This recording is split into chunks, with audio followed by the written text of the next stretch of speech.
Hello guys, welcome back to our channel.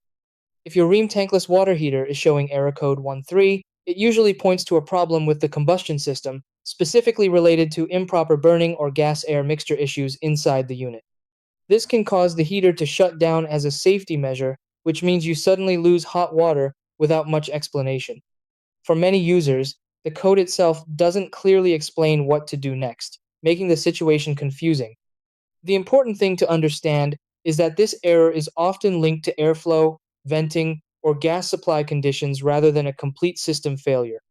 By checking a few key areas step by step, you can often resolve the issue and restore normal operation. In this video, I'll guide you through the exact process to fix Rheem error code 13 safely and effectively. Try these. 1. Check the air intake and exhaust vents for any blockage or dirt buildup.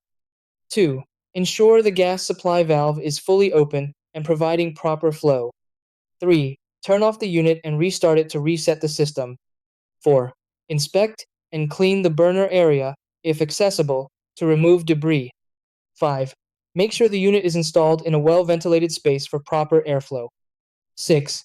Check if the error code clears after restart and monitor the system performance.